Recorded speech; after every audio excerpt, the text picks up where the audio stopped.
चलिए जय नमोस्तु तत्त्वं चैनन्दयानन्दमयो चेयननन्दसा परम तत्त्वपदविन्दपरो नमिया सिद्ध स्वभाव गुरु वै शिव गुप्त रुई गुप्त ज्ञान सहकार तारण तरण समर्थ मुनि गुरु संसार निवार धम्म जोत जिन वरई अरत तियरथ जो भय विनाश बबु जो मुन ममल ज्ञान पर लो देव को गुरु को धर्म को बारंबार नमस्कारो।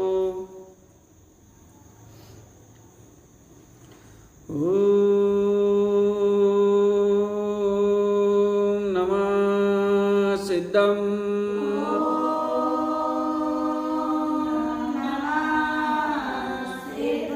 ओम नमः सिद्धम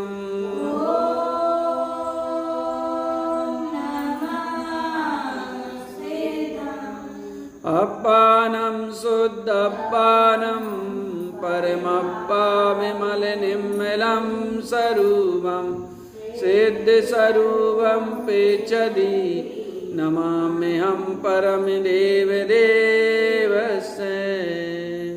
बोलिए पंच परमेष्ठी भगवान की, 24 तीर्थंकर भगवान की, जिनवाणी मातेश्वरी की, शुद्धात्म देव की, सद्गुरु तारण तरण मंडाचार्य महाराज की। अष्टान्न का पर्व के अवसर पर यहाँ पर जो अपना क्रम चल रहा है, और आज हमने कौन से अंग की आराधना की? आज अपन ने उपगूहन अंग। तो सम्यक दर्शन के 8 अंग जो कहे गए हैं, उन 8 अंगों में आज क्रम है उपगूहन अंग। एक बार जरा सब लोग अपन ये उपदेश शुद्ध सार जी ग्रंथ की, जो कि आचार्य तारण तरण मंडाचार्य जी महाराज द्वारा लिखा गया है, परिचित है, इस उपदेश शुद्ध सार जी ग्रंथ की 469 नंबर की गाथा से 487 नंबर की गाथा तक गुरुदेव ने यहाँ पर 8 सम्यक दर्शन के 8 अंगों का कथन किया है। पर यहाँ पर 471 नंबर की गाथा में 70 नंबर की गाथा में 8 अंगों के नाम कहे हैं। वो गाथा अपन पढ़ेंगे। निसंकीय नियकंकीय, बोलिए।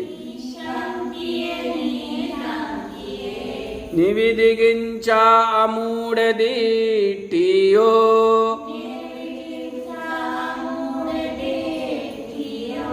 उपगूहन टिदिकरणम, वाचिल्पहामना अंगयाष्टमी।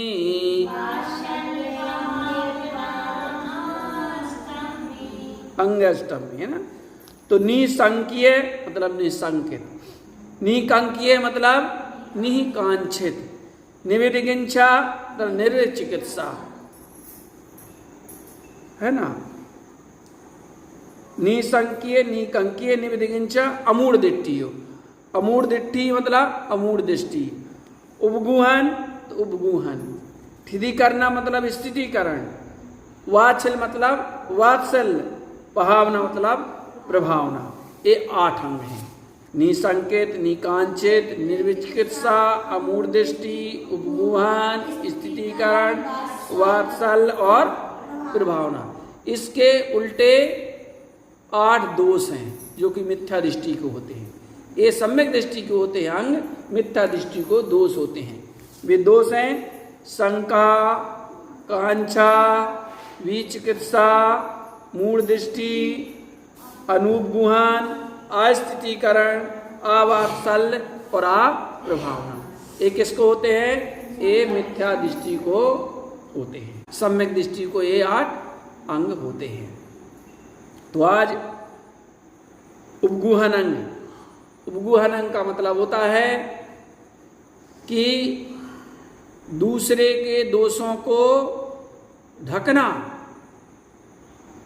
और अपने गुणों को ढकना, अर्थात दूसरों के दोषों को उजागर नहीं करना और अपने गुणों को उजागर नहीं करना, ये उपगुहन अंग कहलाता है। और दूसरे के गुणों को उजागर करना, फैलाना और अपने दोषों को फैलाना, अपने दोषों को उजागर करना, अपने दोषों की निंदा करना।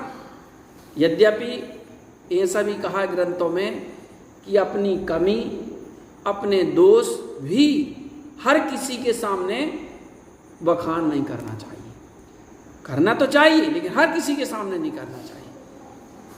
जो ज्ञानी हैं, जो गहर गंभीर हैं, जो हमारे दोषों को सुन करके हमें उन दोषों को दूर करने का उपाय बताएंगे, हमारे दोषों को बढ़ा चढ़ा करके या हमें नीचे गिराने के लिए, ज्ञानी कभी ऐसा नहीं करता। इसलिए अपने दोषों को भी हर किसी के सामने नहीं कहना चाहिए। कहना तो चाहिए लेकिन हर किसी के सामने नहीं कहना चाहिए। लेकिन दूसरों के दोषों को तो उजागर करना ही नहीं चाहिए, हमेशा छिपाना चाहिए, ढकना चाहिए। बोले अगर कोई दोष कर रहा है, दोषी है, तो उसको कहना नहीं चाहिए। कहने से क्या होगा, है कि नहीं? कहने से तो और ये होगा, या तो वो आपसे अलग हो जाएगा, उजागर करोगे तो या तो वो तो आपसे निश्चित रूप से अलग हो ही जाएगा। किसी के दोषों की निंदा करोगे, एक समझाना एक अलग चीज होती है कि मान लीजिए किसी प्रकार से कोई गलती हो रही है तो उसको आप समझाओ कि भाई देखो ऐसा नहीं होना चाहिए, ऐसा मत करो, अपना समझ करके कहना चाहिए।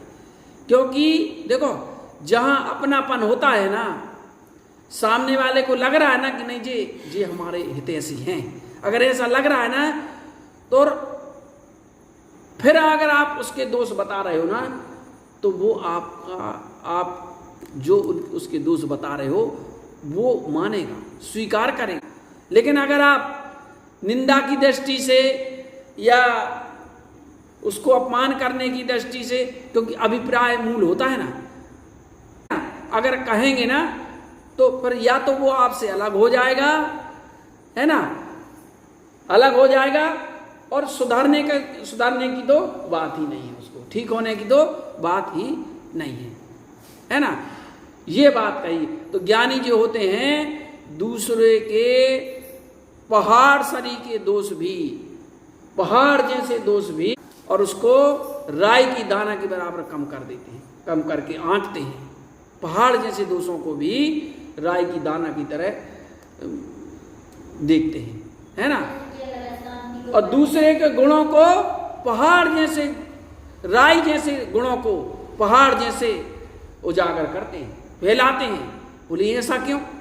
ये तो भाई गलत हो गए ना कि थोड़े से दोष गुण और बड़ा चढ़ा करके वर्णन करें और ज्यादा दोष उसको कम आंक करके देखें। तो ये कह रहे हैं, आचार्य ने कहा कि भाई ऐसा करने से क्या होगा, ज्ञानियों ने कहा ऐसा करने से क्या होगा कि वो लेवल सही बन जाएगा। क्योंकि अभी हमारी दृष्टि क्या है, थोड़े से दोषों को भी बड़ा देखने की है।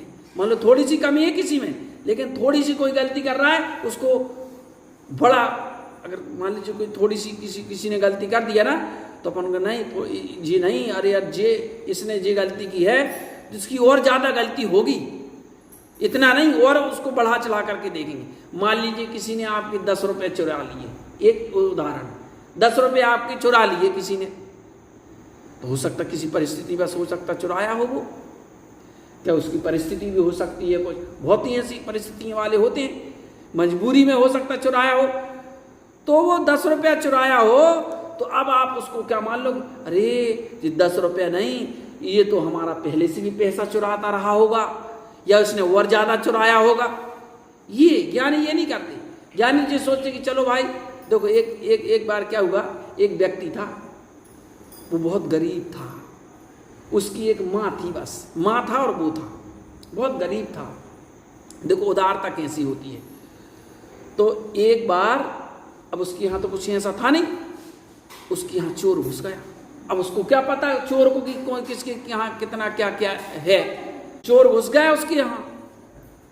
अब चोर जब घुस जाता है उसके यहाँ, तो वो चोर यहाँ वहाँ देखता है, थोड़ी आवाज आती है खटपट की आवाज आती है, तो उसकी नींद खुल जाती है। वो देखता है कि अरे कौन, कोई, उसने समझ के कोई चोर है,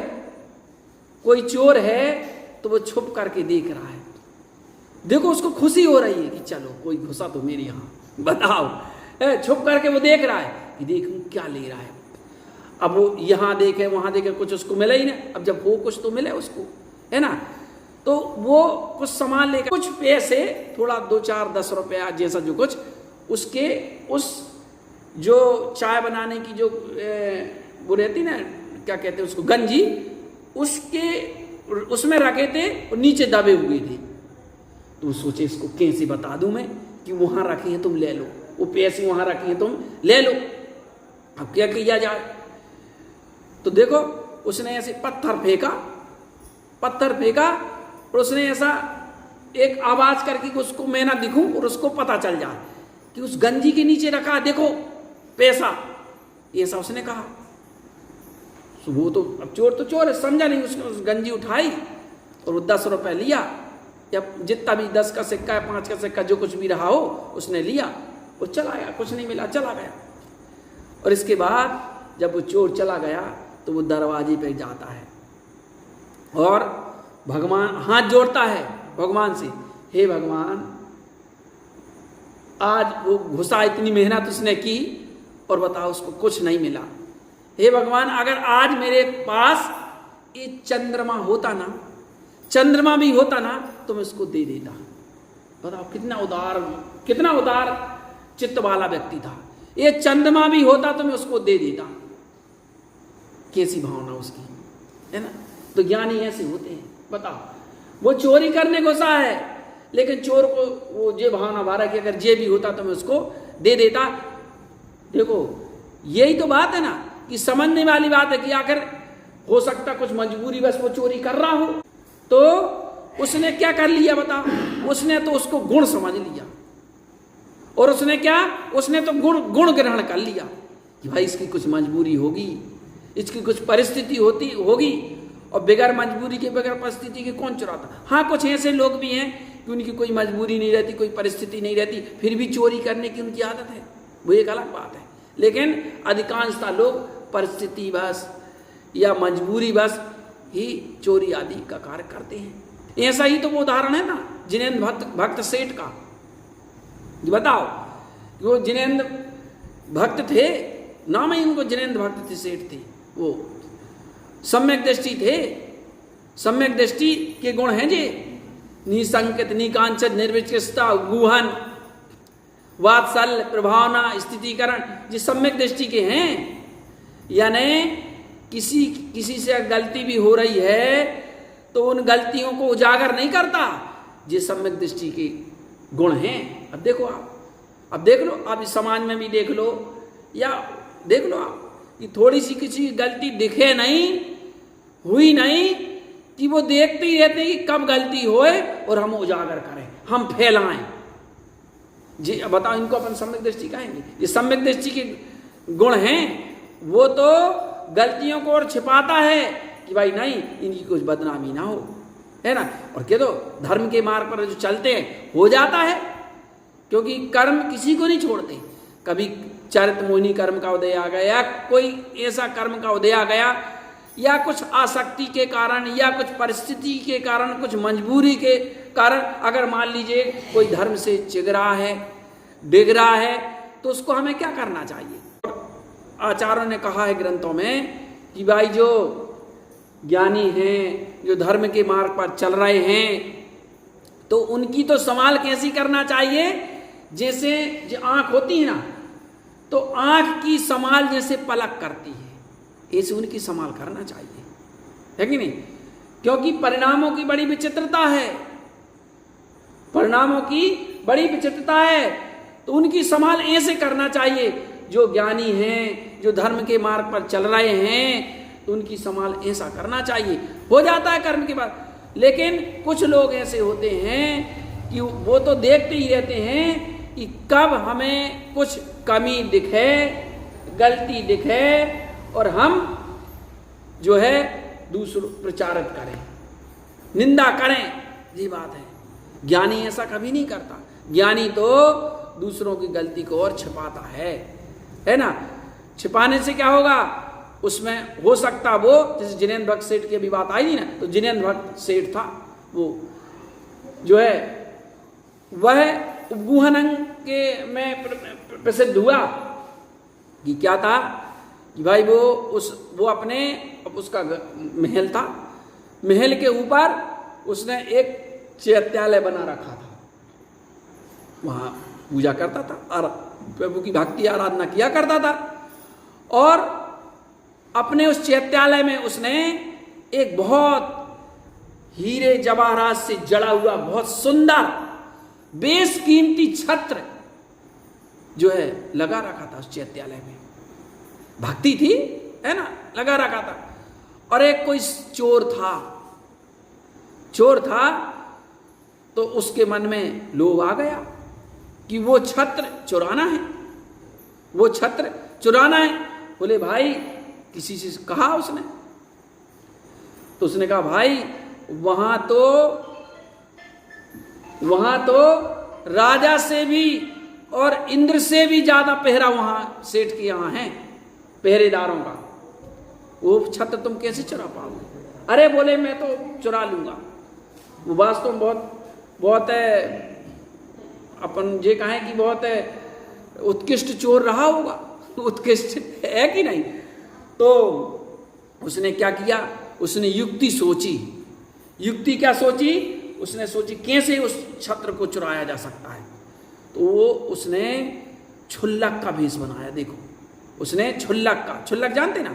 छुल्लक मतलब जो चद्दर ओढ़ते हैं, लंगोटी लगाते हैं, पिची कमर, उनको छुल्लक कहते हैं। एलक जो जिनके लंगोटी बस होती है वो एलक कहलाते हैं। तो छुल्लक का वेश बनाया वो। अब वो तो भक्त था, धर्मी जीवों का भक्त था सेठ, क्योंकि स्वयं धर्म के मार्ग पर चलता था, धर्म पर अटूट श्रद्धा थी।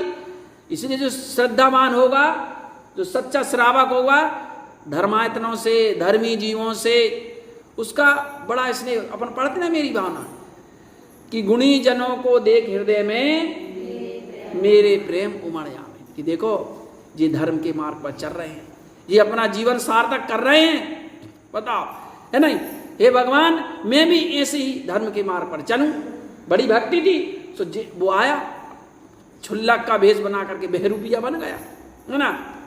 अब आता है तो जैसे ही देखा तो बड़ी आवा भगत की, लेकिन आगे सारी चीजें उस जो छुल्लक बना था उसने सारी चीज पता की, तब तो बना। सारी क्रिया, क्या क्रिया है छुल्लक की, कैसे चलना है, कैसे आहार लेना है, सारी चीजें तब तो ये सारी पता की। उसने कुछ दिन प्रैक्टिस की और आ गया। सेठ जी ने बड़ी आव भगत से आगमानी की, है ना, और जो है सारी संभाल की। अब क्या था, रुके कहाँ? चैत्यालय में ही रोक दिया। अब एक तो चाहता था वो, और अब बहुत दिन हो गए, बढ़िया तत्व चर्चा सारी चीज चलती रही। एक दिन कोई ऐसा जरूरी काम आ गया सेठ जी को, तो उनको अकस्मात जाना पड़ा। उनने कहा छुल्लक जी से, छुल्लक जी हमें थोड़ा बहुत जरूरी काम आ गया है, इसलिए हम थोड़ा कुछ दिन के लिए बाहर जा रहे हैं। आप थोड़ा यहाँ चैत्यालय का सब मतलब आप रहे हैं ही हैं वहाँ पर, उनसे तो नहीं कहेंगे कि आप देखना, आप हैं, थोड़ा आपको कुछ असुविधा हो तो मुझे माफ़ करना, लेकिन मैं जा रहा हूँ अभी थोड़ा। बोले ठीक है, वो यही तो चाह रहा था। तो जैसे ही सेठ जी गए और बीच में लेट हो गए, तो नदी पड़ती थी, तो वहाँ लेट हो गए, तो वहीं नदी के किनारे तंबू खींचा बनाया उन्होंने, और वहीं उस रात को रुक गए वो वहाँ पर। अब क्या था, इसने सोचा ठीक है अब तो सेठ जी चली गए हैं, तो उसने वो गुप्त रूप से बढ़िया बारी अपन ये कहें कि बड़े उससे है ना, उसने वो छत्र निकाला और सोचा कि अब रात तो है, चलो लेकर के भाग जाए। लेकिन वो उसकी तेज इतना था है ना, उसमें चमक थी, हीरे जवाहरत लगे थे, तो चुराया उसने और छिपा करके भागने लगा। और उन पहरेदारों को कुछ ऐसा आहट हुई होगी, पता चला होगा, तो भागा। अब जैसे ही भागा सो जे पहरेदार जो थे, सिपाही जो थे, वो पकड़ने के लिए भागते हैं उसको कि पकड़ तो लें, ये तो बहरूपिया के रूप में चोर था है ना, मतलब छुल्लक नहीं, ये तो चोर था। अब उसको पकड़ने के वो आगे आगे भाग रहा है, सैनिक पीछे पीछे भाग रहे हैं पकड़ने के लिए, भागता भागता भागता उसको कुछ नहीं दिखा, नदी के किनारे पे उसी तंबू पर घुस गया। उसको पता नहीं था कि सेठ का तंबू है वो, उसी तंबू पता नहीं था। जैसे ही घुसा और अब हाथ में तो छत्र था ही, सेठ ने देखा, समझने में टाइम नहीं लगा, देरी नहीं लगी, समझ गए सेठ जी। तो अब क्या किया जाए, इतने में पीछे सैनिक भी आ गए। सैनिक आते हैं, अरे बोले आप तो जिसको छुल्लक समझते थे, ये तो बहरूपिया है, ये छुल्लक नहीं, देखो ये तो छत्र चुरा करके भागा। बोले चुप रहो, छत्र चुराएगा जी, जो छुल्लक जी हैं, मैंने ही इनसे छत्र मंगाया था। बताओ क्या कहा कि मैंने ही इनसे छत्र मंगाया था, जाओ तुम लोग। अब क्या था, जैसे ही ये चीज अब जब सैनिक चले गए, जैसे ही ये चीज देखी उसने बहरूपीय छुल्लक ने, उसका तो अंतरंग हिल गया कि बताओ मैं ये क्या कर रहा हूं, मैंने चोरी की और ये मुझे इन्होंने बचाया, सैनिकों को डांटा नहीं, मैंने ही ये छत्र मंगाया है। और वो अब वास्तव में बदल गया, अंदर से वास्तव में वो बदल गया कि बताओ एक धर्मी जीव जो है, धर्म की जो आराधना कर रहा है, अभी स्थूल रूप से धर्म की आराधना कर रहा है, तो उसकी इतनी विशेषता है, तो जो पूर्णता धर्म की आराधना करते होंगे, धर्म की साधना करते होंगे, उनकी कितनी विशेषता नहीं होगी। अब तो मैं भी इस मार्ग पर चलूंगा। देखो उन्होंने एक तो अगर मान लीजिए पता चल जाता, तो एक तो ये अप्रभावना होती, धर्म की नहीं होती कि बताओ इस धर्म के अनुयायी ऐसे होते हैं। देखो मार्ग तो मार्ग है, मार्ग कभी अशुद्ध नहीं होता, मार्ग तो शुद्धि है, मार्ग तो शुद्धि है, लेकिन जो उस मार्ग पर चलते हैं, उस चलने वाले से ही मार्ग की प्रभावना होती है और अप्रभावना होती है। कि भाई मान लो कोई धर्म की साधना कर रहा है ना, उत्कृष्ट रूप से धर्म की साधना कर रहा है, तो धर्म तो धर्म है, धर्म का मार्ग तो धर्म का मार्ग शुद्धि है, लेकिन जो पालन करते हैं धर्म का, उसके कारण से ही धर्म की प्रभावना और अप्रभावना होती है। कि मान लीजिए हम जैन हैं, तो भाई देखो जैनों के लिए कहा जाता है कि भाई जैनी जो होते हैं पानी छान करके पीते हैं, रात्रि में भोजन नहीं करते हैं, और अहिंसा धर्म का पालन करते हैं, है ना। बताओ जानते सब लोग, विदेशों में भी लोग कितना जैन धर्म को मानते हैं कि विदेशों में भी लिखा रहता है भाई ये यहाँ जैनी भोजन मिलता है। फ्लाइट में अगर जाएं तो वहाँ ऐसा कुछ हम सुने हैं कि वहाँ भी कहते हैं भाई कौन जैनी भोजन करेंगे आप क्या। बताओ इतनी प्रसिद्धि है जैनियों की, क्योंकि और आज से नहीं, अनादि से अपन कहते हैं कि बहुत समय से, भगवान महावीर स्वामी के समय से युक्त ना, और आदिनाथ भगवान के पहले से जैन धर्म की एक अपनी आप महत्ता है, महिमा है। आज भले ही बहुत कम है, विश्व में 800 कितनी जनसंख्या है विश्व की, बताओ 800 करोड़ ना, 800 करोड़, 750 800 करोड़ है ना। 125 करोड़ तो अपनी यहीं की है ना, 125 करोड़ है ना, 125 करोड़ करीब 800 750 800 करोड़ विश्व की जनसंख्या है, उसमें जैनी कितने हैं? 0.5% इतने हैं, 1% भी नहीं है, 1% भी नहीं है। लेकिन आप देखो देश क्या, विदेशों में भी जैनों का नाम है। क्यों, किस लिए है? उनके चारित्र से, है ना, उनके चारित्र से है, क्योंकि चारित्र ही दिखता है, चारित्र ही दिखता है कि देखो भाई वो अहिंसक होते हैं, अहिंसा धर्म का पालन करते हैं। चींटी भी, एक चींटी को भी मारने से ना मरे इसकी इतनी वो सावधानी रखते हैं।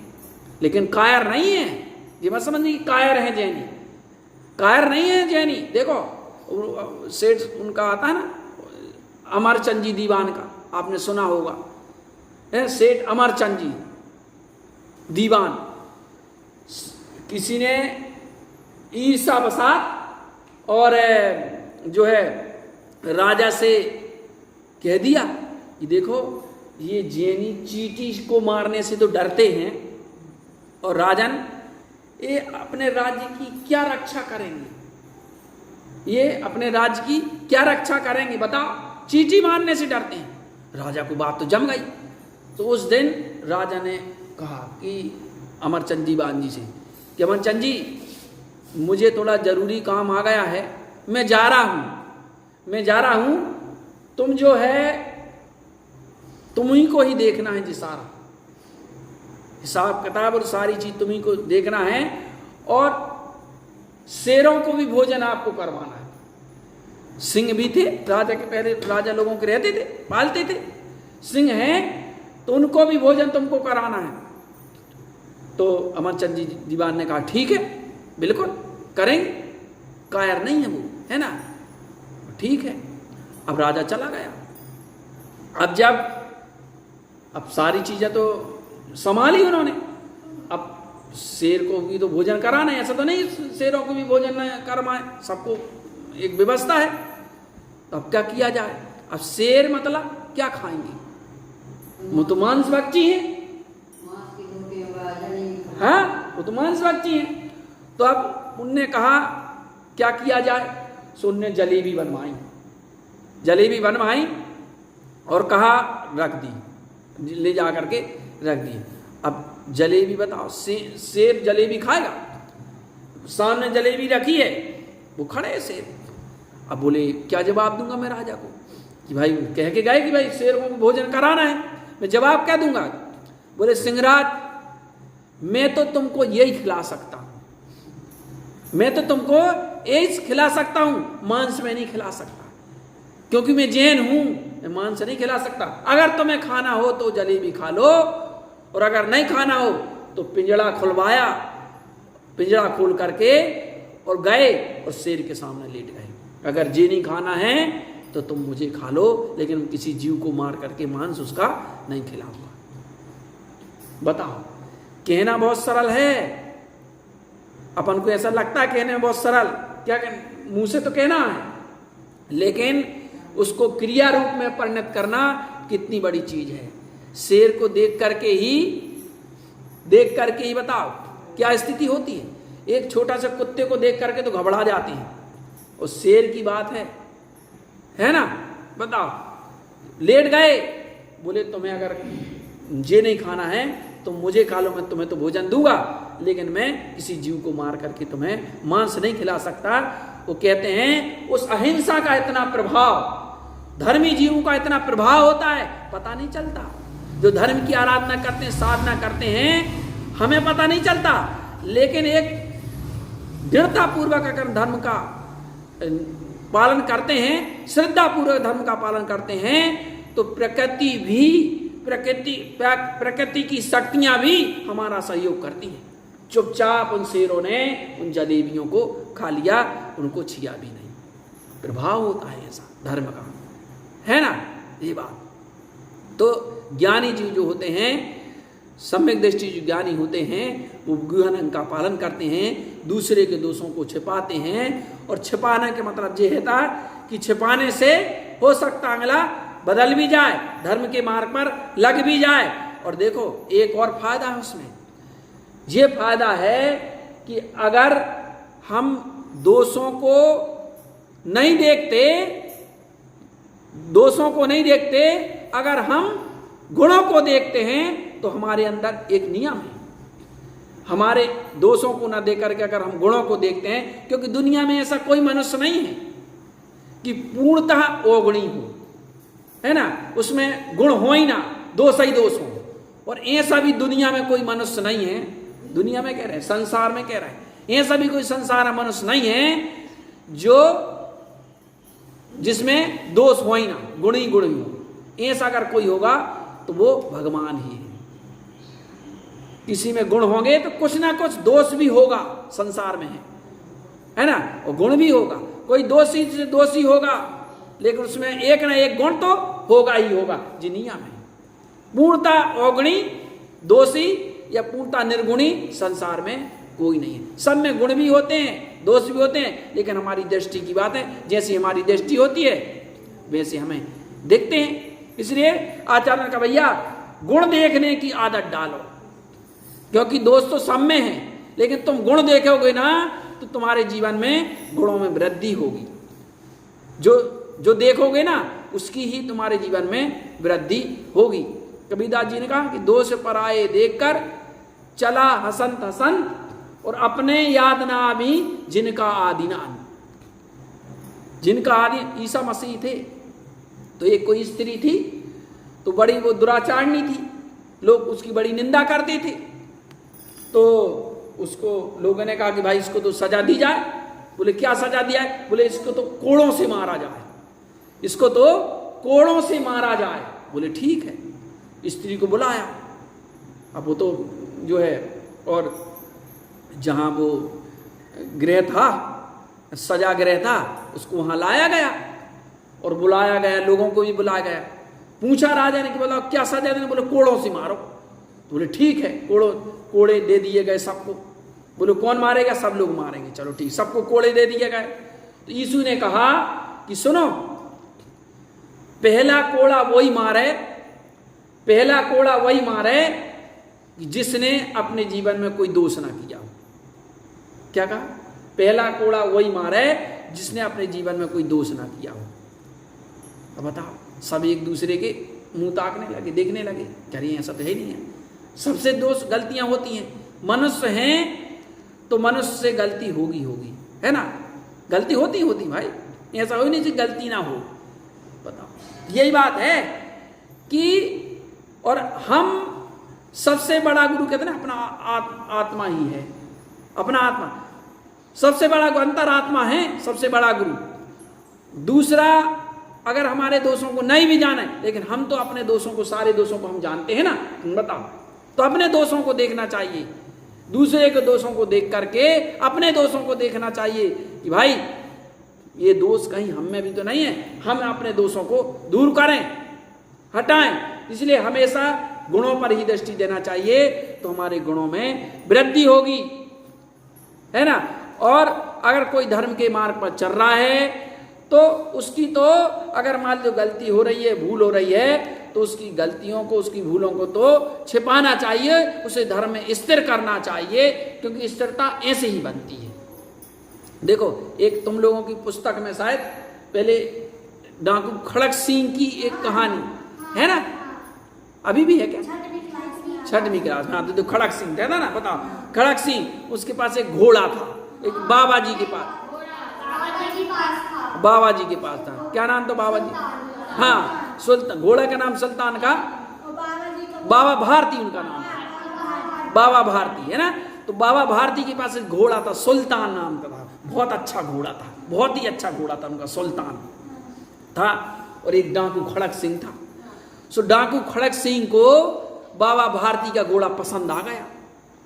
वो तो जो है एक बार आ गया डाकू खड़क सिंह, उनसे मित्रता थी बाबा भारती से, डाकू खड़क सिंह की।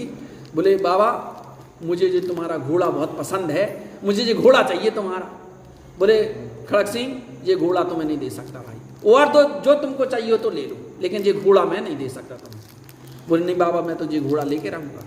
बोले नहीं, मैं ये घोड़ा नहीं दे सकता। बोले ठीक है। सो एक दिन क्या हुआ कि बाबा भारती कहीं जा रहे थे अपने घोड़े पर, पैदल जो रास्ते में उसकी लगाम पकड़ करके, और कहीं जा रहे थे, तो रास्ते में एक कोई व्यक्ति कराह रहा था, कुछ उसको कुछ रहा होगा, कुछ पीड़ा करा रहा था, और थोड़ा थोड़ा हल्का हल्का पानी मेर रहा था, और रोड के किनारे लेटा हुआ और करा रहा था। बाबा भारती तो बड़े दयालु थे, है ना, दयावान थे, करुणावान थे। सुनो देखा रे यार, कोई स्वास्थ्य खराब होगा, कोई दुखी, कौन है दुखी ऐसा कोई, तो गया बाबा भारती गए उनके पास, और उनके पास जैसे जाते हैं तो डाकू खड़क सिंह फटाक से उठता है और उनके घोड़ा पर बैठता है और घोड़ा लेकर के फ्री हो जाता है। उनको समझने में देरी नहीं लगी, बाबा भारती के कौन है जी, समझने में देरी नहीं लगी, घोड़ा ले गए। अब वो आगे भागता जा रहा है घोड़ा लेके, लेकिन फिर बाबा भारती जोर से चिल्ला करके उससे कहते हैं, डाकू खड़क सिंह, मैं समझ गया कि तुम हो, मैं समझ गया तुम हो, मेरा घोड़ा तुमने लिया है, मैं समझ गया, लेकिन सुनो, मैं एक तुमसे बात कहना चाहता हूं। बोले नहीं, मैं कुछ नहीं सुनना चाहता। बोले नहीं, तुम तो घोड़ा ले लिए हो तो तुम ले जाओ, मुझे नहीं चाहिए, लेकिन मैं एक चीज ये कहना चाहता हूं कि तुमने जो घोड़ा लिया है, इस घटना की किसी से जिक्र मत करना। क्या कहा कि इस घटना की तुम किसी से जिक्र मत करना। बोले बाबा आप ऐसा क्यों कह रहे? बोले मैं इसलिए ऐसा कह रहा हूं कि अगर लोगों को पता चलेगा कि इस प्रकार की घटना से और ये घोड़ा जो है बाबा भारती का किसी ने ले लिया है, तो लोग, हाँ वही बात है कि लोग अच्छे लोगों पर, दुखी लोगों पर भरोसा नहीं करेंगे, फिर किसी की मदद नहीं करेंगे कि भाई क्या कहीं कोई इस भेष में कोई चोर लुटेरे नहीं हो, विश्वास नहीं करेंगे लोग, किसी की मदद नहीं करेंगे लोग। इसलिए मैं कह रहा हूं, वो इस बात से डाकू खड़क सिंह इतना प्रभावित हुआ कि लेके तो चला गया था घोड़ा, शाम को आकर के वो बाबा के स्थान में वो घोड़ा बांध गया और स्वयं परिवर्तित हो गया। देखो, एक इतनी उत्कृष्ट भावना के कारण डाकू था वो, और वो उसका हृदय परिवर्तित हो गया। वो घोड़ा भी दे दिया उसने, और उस दिन से उसका हृदय परिवर्तन हो गया। उसने डाका आदि चोरी करना छोड़ दिया। ये बताओ, धर्म की ऐसी महिमा है। तो किसी के दोषों पर नहीं देखना चाहिए, हमें तो गुणों पर ही दृष्टि देना चाहिए। इससे हमारे जीवन में गुणों की वृद्धि होती है ना। ये सम्यक दृष्टि जो ज्ञानी होते हैं वो ऐसे होते हैं। और इसी से तो भाई देखो, अपन मंदिर में पूजा करें, सात स्वाध्याय करें, है ना, जो बाह्य क्रियाएं सब कुछ करें, लेकिन हमारे जीवन में ये परिवर्तन नहीं दिखें, ये परिवर्तन भी तो दिखना चाहिए। तो हमारा धर्म करना, फिर लोग क्या कहेंगे? क्या बताओ, करते तो लोग कहते भी बहुत से लोगों को, है ना, देखो करते तो इतना सब हैं, लेकिन देखो जो कितना क्रोध करते हैं, कितना गुस्सा करते हैं, कितनी मायाचारी करते हैं, है ना। धर्मी के तो एक लक्षण नहीं दिख रहा है, क्योंकि बाहर की क्रिया पालन कर रहे हैं तो अंतरंग प्रमुख होता है। अंतरंग भी तो परिवर्तित होना चाहिए भाई, अंतरंग में भी तो, अंदर से भी तो धर्मी होना चाहिए। कहने का मतलब इसमें करुणा हो, दया हो, क्षमा हो, ये चीजें हैं धर्म की बात। और अगर हम धर्म सारी चीजें अपन मंदिर विधि कर रहे हैं, पूजा कर रहे हैं, श्रावक धर्म की सारी क्रिया कर रहे हैं, उपवास कर रहे हैं, एकासन कर रहे हैं, है ना, लेकिन हमारे अंतरंग में कुछ परिवर्तन नहीं आ रहा है, तो फिर ये सारी चीजें, ये सारी क्रिया करने का फिर कोई जो है महत्व नहीं होगा। कहने के बाद हमारा अंतरंग पवित्र होना चाहिए, अंतरंग में परिवर्तन आना चाहिए। धर्म कार्य कर रहा अगर हम कर रहे हैं, अगर हम अपने आप को धर्मी कह रहे हैं तो, है ना, तो जो सम्यक दृष्टि ज्ञानी होता है वो ऐसे होते हैं। सम्यक दृष्टि ज्ञानी उपगुहन, है ना। देखो, चार अंग जो हैं, निसंकित, निकांचित, निर्विचित्सा और अमूढ़ दृष्टि, ये तो है, इसके बाद है निसंकित, निकांचित, निर्विचित्सा, अमूढ़ दृष्टि। जो ये चार अंग हैं, ये जो है स्वयं से होते हैं, 8 होते हैं, वो स्वयं से होते हैं। और 4 जो बाकी के हैं वो दूसरे की अपेक्षा से होते हैं। स्वयं की अपेक्षा से 4 होते हैं, निसंकित, निकांचित, निर्विचित्सा और अमूढ़ दृष्टि। क्योंकि यहाँ स्वयं की अपेक्षा है। निसंकता कहाँ आएगी? स्वयं में तो आएगी ना। निकांचता कहाँ? स्वयं में तो होगी ना। विरक्तता, संसार शरीर भोगों से विरक्तता, स्वयं में ही तो होगी ना। और निर्विचिकित्सा गिलानी घृणा नहीं करना, ये स्वयं में ही होगा। और अमूढ़ दृष्टि, अमूढ़ दृष्टि मतलब खरे खोटे तत्वों का जो विवेक होना, सत्य सत्य का ज्ञान होना, ये स्वयं से ही होगा ना, तो स्वयं से संबंधित है।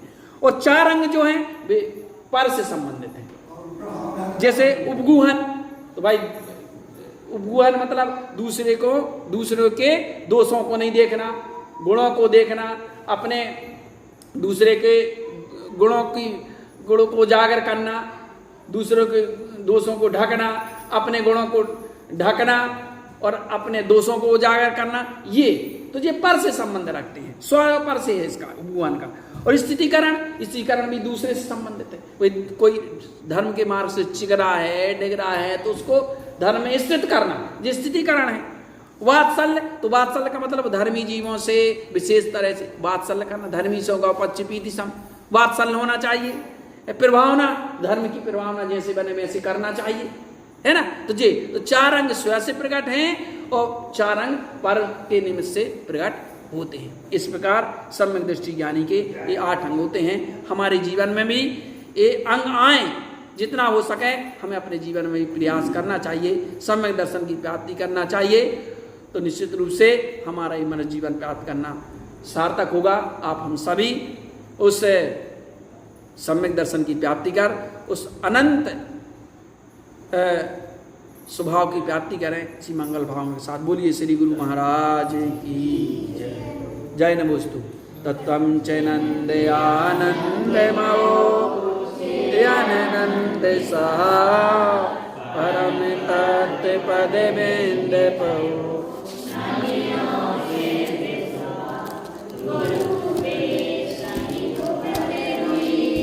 गुप्त ज्ञान सका तारण तरण समर्थ गुरु संसार निवास जो तहु जिन वरई अरत